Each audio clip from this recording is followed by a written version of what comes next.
Xabaringiz bor, boshqaruv servis kompaniyalari tomonidan debitor qarzdorliklarni undirish yuzasidan sudlarga kiritilayotgan da'vo arizalari jarayonida yuzaga kelayotgan muammolar ko'plab muhokamalarga sabab bo'lmoqda. Bunday holatlarni oldini olish hamda bartaraf etishda yagona yondashuv huquqiy tushunchani shakllantirish hisoblanadi. Zangiota tumanida bo'lib o'tgan seminarning maqsadi aynan shu edi. Mavzuni galdagi lavha orqali davom ettiramiz.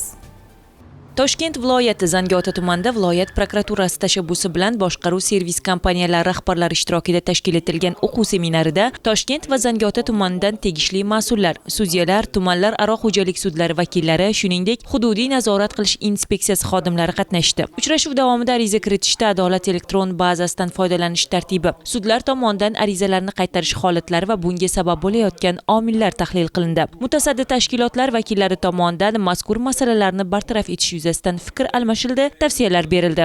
Bizga ma'lumki, sud organlari shu adolat bazasi orqali ishlanadi. Boshqaruv servis kompaniyalari tomonidan, ya'ni da'vogarlar tomonidan sudga kiritilayotgan da'vo arizalarini shu hujjatlarni bazaga yuklashda texnik xato, kamchiliklar, muammolar bo'lmoqda, lekin bu adolat baza orqali sud tomonidan ishlarni ko'rib chiqishda hech qanaqangi muammo yo'q. Mana buni bevosita seminarlarimizda ishtirok etayotgan sudyalarimiz tomonidan barcha holatlar ko'rib chiqilayotganligi, inobatga olinayotganligi va hujjatlarda qanaqa xato, kamchiliklar yuzaga kelayotganligi uchun bazadan qaytarish holatlari yuzaga kelayotganligini aniq va qisqa lo'nda qilib tushuntirib berildi. Shuningdek, ishtirokchilarga ko'p qavatli uylarga texnik xizmat ko'rsatish shartlari va ularning qonuniy asoslari, joriy yil yanvar oyida qabul qilingan me'yoriy hujjatlarning mazmun mohiyati, ularning amaliyotga joriy etilishi borasidagi chora-tadbirlar haqida ham ma'lumotlar berildi. Shundan so'ng yig'ilgan barcha mutaxassislar Zangiota tumanidagi ko'p qavatli uylarda yashovchi aholi bilan suhbatlashib, kelgusida amalga oshirilishi zarur bo'lgan chora-tadbirlarni rejalashtirishdi. Prezidentimiz qaroriga asosan toza hudud, xavfsiz hududlarni ko'rsatib ishlab kelmoqdamiz.